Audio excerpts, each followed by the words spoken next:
Welcome to Peter and Ruffy's Football Show here on STV. The main talking points on tonight's programme. Ian Cathro says there are no limits to what Hearts can achieve. The new Tynecastle boss was speaking to the assembled members of the press this morning with his assistant Austin McPhee. Brendan Rodgers says he wants to stay at Celtic for as long as possible. Of course, he is guiding his side into their final Champions League match tonight against Manchester City at the Etihad. And Derek McInnes says Aberdeen should just stay calm at the moment because he believes the next 3 games could restore second place in the Premiership for the Dons outfit. Just a few of the topics we'll be discussing. Gordon Smith is alongside me, and our boot-room guest, I'm delighted to say, is former Dundee United player Andy McLaren. We'll be talking about what Andy is up to now, the project, and what he hopes to achieve with it a little later on in the programme. But first to the new Hearts manager. A lot of people have been positive about it. What's your take on it, Andy? He's a young man, he's 30 years of age, he's got a big job in his hands. I think interesting. I think only time's really going to tell, Peter. I think he's going to be given a bit of time and let him come in. And there's been a lot of fanfare around about him. He's a radical coach and he's going to revolutionise the game in Scotland and things. So there's been big noises made about him for the past couple of years. It'll be interesting to see whether he can transfer that into managing, because coaching and managing for me are different things, you know, how we can control a dressing room and things like that as well. So I think it's an interesting appointment. It'll be interesting to see how it goes. Yeah, as far as the new man himself, he certainly doesn't have any targets as far as limiting himself and what he can achieve at Hearts. This is that I want to put out very, very quickly is that there isn't a limit to what you can do unless you believe in the limits that everybody else has set for years and years and years and years and years. And I'm sure that obviously we'll go through a process of getting to know each other, but I think you probably already think that I don't live with those limits in my mind. I maybe believe a little bit further, and I'm willing to make the statement that I believe a little bit further, and my limits are maybe a little bit different. So I believe that there's improvement to be made here. There's space to grow, there's space to develop. It's a period of time. We intend on being here for a long time. There will be goods and bads and highs and lows and so on. But it's about improving. It's about improving and taking another step on to the great work that's already been done. So, Ian Cathro there mentioning that there are no limits to what he can achieve there. He's certainly not going to restrict himself. I think there are limits to what he can achieve.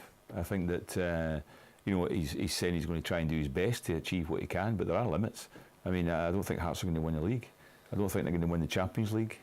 Probably not going to win the Europa League either. So there are limits. But the thing about it is he's got to be given a chance. He's new in the job.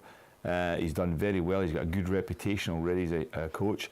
I can't understand why people have been negative towards him, because, as I say, I don't think you have to have played the game necessarily to be able to manage. But he's been about footballers, and the key aspect of all this is how he does manage these players. Because if he doesn't get these players right behind him and doing the job for him, we've seen it happen so often that is a key factor. He has to get the backing of the players in this case. Yeah, I mean, there are a lot of people who have been very positive about his appointment.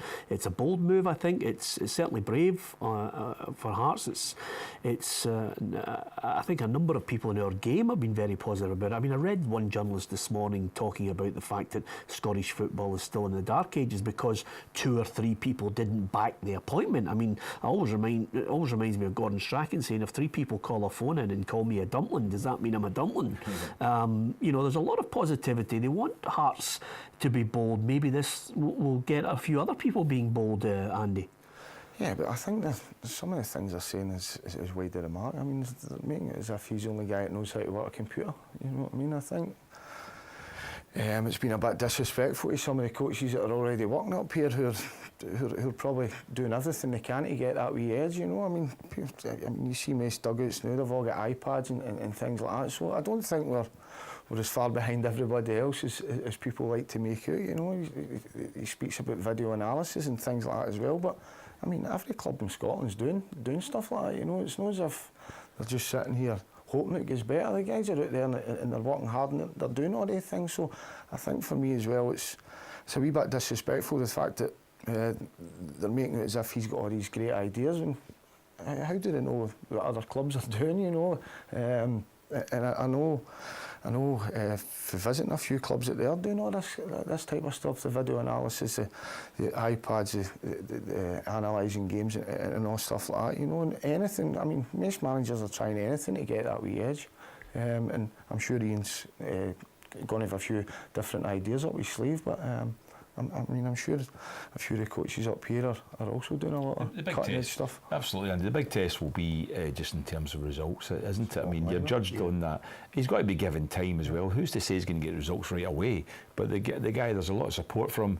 I'll certainly, you know, be supporting the guy, because I think, well, you know, give him a chance, see what he does. As Andy says, there are other people. There's a lot more analysis in the game now. There's people doing stats on everything. Stats is the big factor in the game. So I think that, you know, other people are already doing it, but he'll be judged on results. Yeah, of course. You picked up on a word there that I think he used, or he tried to, you know, disassociate himself from one particular word, which was, of course, radical.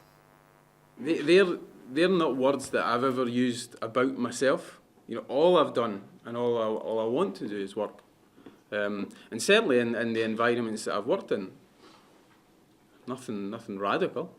Maybe slightly different, with, you know, in the same sort of degree that every manager and every coach will have a preferred way of working and managing certain aspects. But I wouldn't use the word radical, no. I'll tell you where he will have an edge, Andy, is the fact that he joins a club with a very shrewd lady at the top. They've got a sensible approach to running the club, and I think if you've got a good structure, it always helps. Yeah, but she's a demanding lady as well. I mean, I think she says that third wasn't any good to Hearts as well, so there's going to be pressure there as well. As Gordon says, it's about giving him time, letting him come in. If he's got different ideas, it's going to take time to get that across. Changing him is going to be a difficult one for him as well. He's a young man, I think. He's only 30-year-old as well. And I know he's coached at Valencia and Newcastle and stuff, but he's never been the main man. He's never been in there and having to control a dressing room with all that, all that comes with that. You can bet your bottom dollar the players are going to be, they're going to be challenging him as well. They're going to be sniffing out if there's any weakness there, you know. So you've got all that stuff going on as well. But as I say, as you say, it's a great job for him. Good infrastructure, good, and you know, with Craig Levine as well above him, I'm sure he can bounce ideas off as well. Yeah, absolutely. And he's got an assistant who comes with a good pedigree as well. We've had him on the programme. This is what Austin McPhee had to say about becoming his assistant.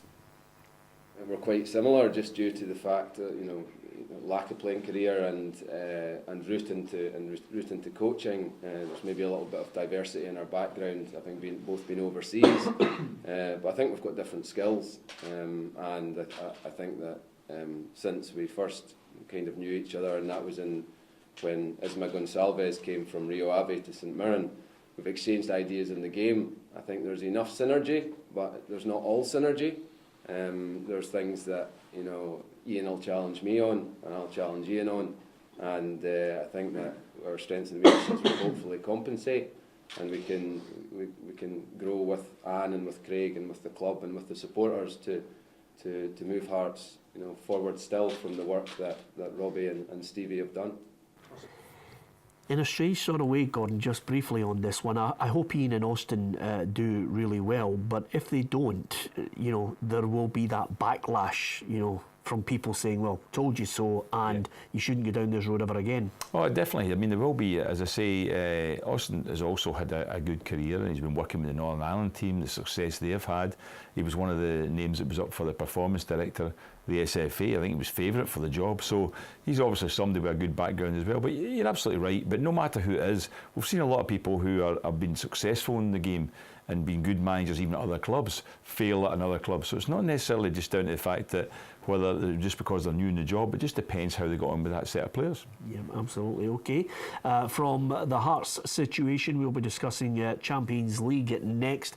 Brendan Rodgers. We'll also hear from Pep Guardiola, and we will get the thoughts of the guys on Aberdeen as well. Hasn't been a good hunting ground, Glasgow, for the Dons. They're back at home against Kilmarnock. We'll hear from Derek McInnes also after the break.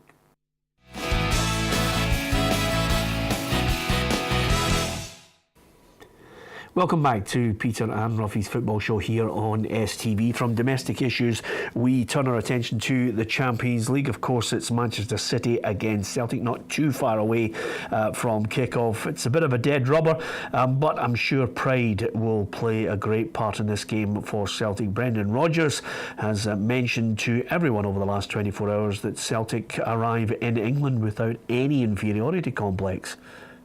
Celtic is I've said it before and I repeat, it's a world-renowned club. It's an iconic club. But of course, there's always that challenge when you step into England and you play. And obviously, over the years, Celtic as a club have predominantly done very, very well against those teams. So we certainly don't feel inferior as a club. I think you can, if you're judging a football club on history, fan base, all of that, then Celtic is up there with the great teams of the world. If you compare in terms of finance with Manchester City or Liverpool or Manchester United, Arsenal, of course, then we're a long, long way behind. But for us, that won't stop us competing and challenging. Well, there might be nothing to play for as far as qualification, Andy, but I think they'll want to try and prove the point once again, as they did at Celtic Park, that over 90 minutes they can at least give Manchester City a game. Yeah, definitely. The first game was a great game. Everybody will be hoping for the same type of game as that. I think that also there's maybe about £1 million up for grabs as well, and you get money for points, don't you? So it's not as much a dead rubber for Celtic. Maybe it doesn't mean that much to Man City, but there's maybe £1 million there.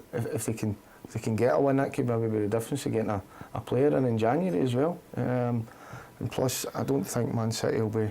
I think they'll be resting a few as well. Yeah. So it's an opportunity for Celtic to go down there and put on a good performance again. Yeah, and of course I think Brendan Rodgers is reacting to the point that the Celtic Chief Executive Peter Lawwell was emphasising, that if Celtic had access to the riches of the English Premier League, they'd be one of the biggest clubs in the world. Yeah, well, they're a big club, obviously, and as you say, they've not got access to that kind of money.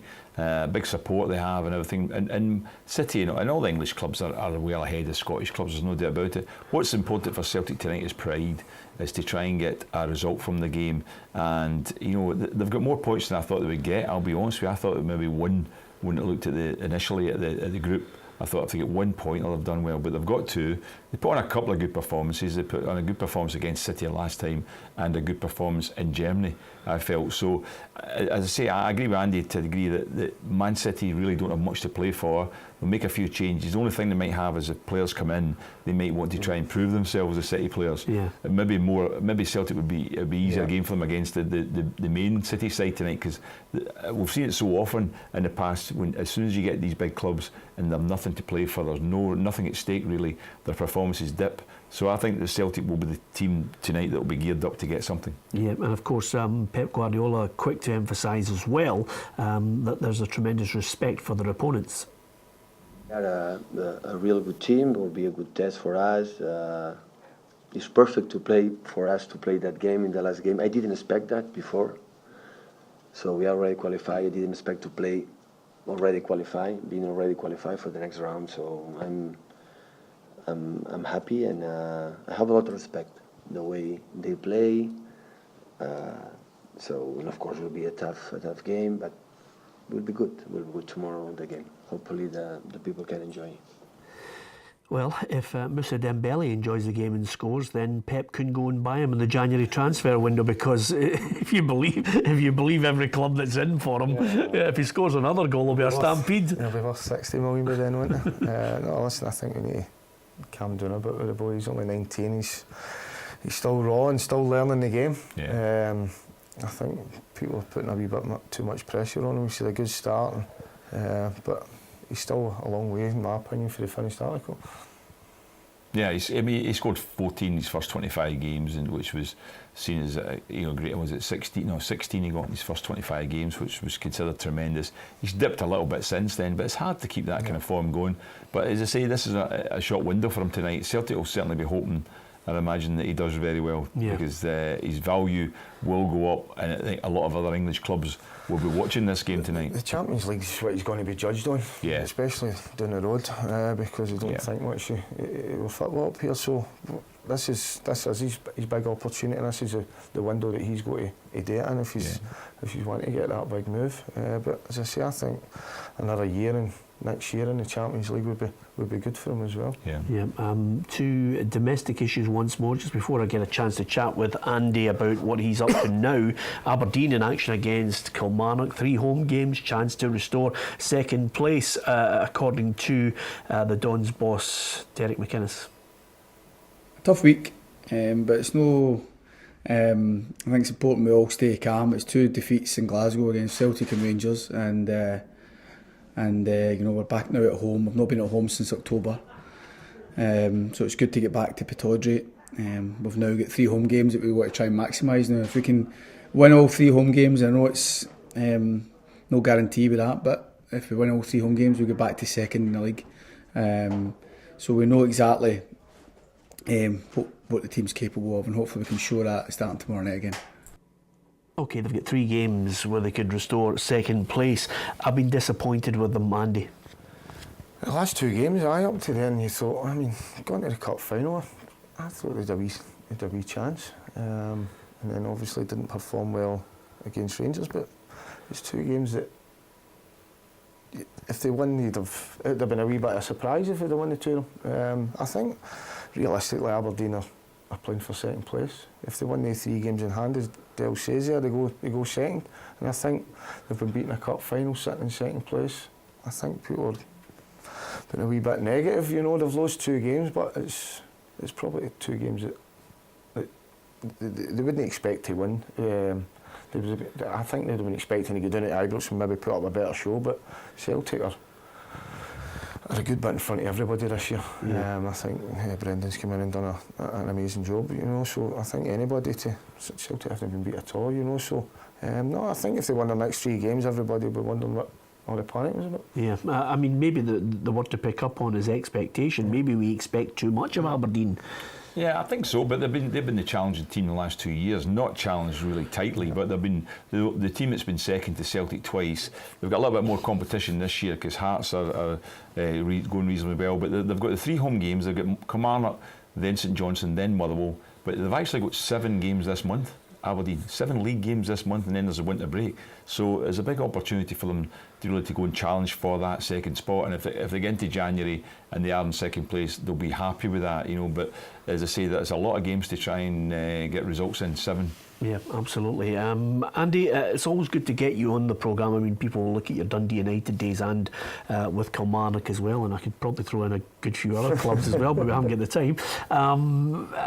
The great thing about it, and I've got nothing but admiration for the fact that whereas coaches are out, players putting something back into the game, you're in an area where not a lot of people venture into. It's getting maybe kids that just don't have the money, don't have the ability to go and play football, can't afford it. Yeah, we're in 35 of the, I hate saying this, most of the pride areas in Glasgow, but it's an area, the areas I grew up in. I'm one of the kids. We work in 35 different schemes and give kids free football, free dancing.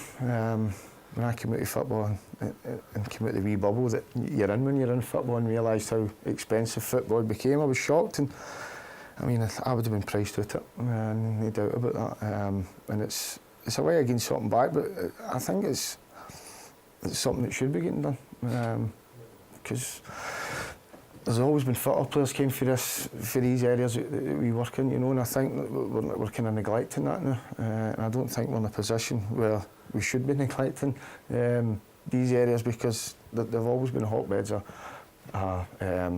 football players that have always came for these areas, So But it's a way of getting something back. And we use football as a kind of tool to try and get kids employment and things like that, and try and improve their life chances. So the football's a kind of hook, but we've also got dancing and loads of other things going on as well. But as I say, we work with 2,000 young people, 2,000 young people a week, and just trying to improve their lives a wee bit. Yeah, well, listen, we wish you well with it. I've seen you dance past a few players at 5s and 11-a-sides, but I haven't quite seen you dancing, apart from maybe the odd nightclub. But I can't wait to see. I can't wait to see that coaching session. I'm going to commit myself to the dancing section, and a few of our mates are going to join in and wait to see what Andy's going to teach us. We wish him well with that. Thanks to Andy McLaren and also to Gordon Smith. Join us tomorrow on the programme. We'll have Kilmarnock's Jamie Hamill will be our boot room guest to talk football after their game, of course, against Aberdeen tonight. From everybody here on The Football Show, thanks for watching. Thanks to Andy once again. Good night.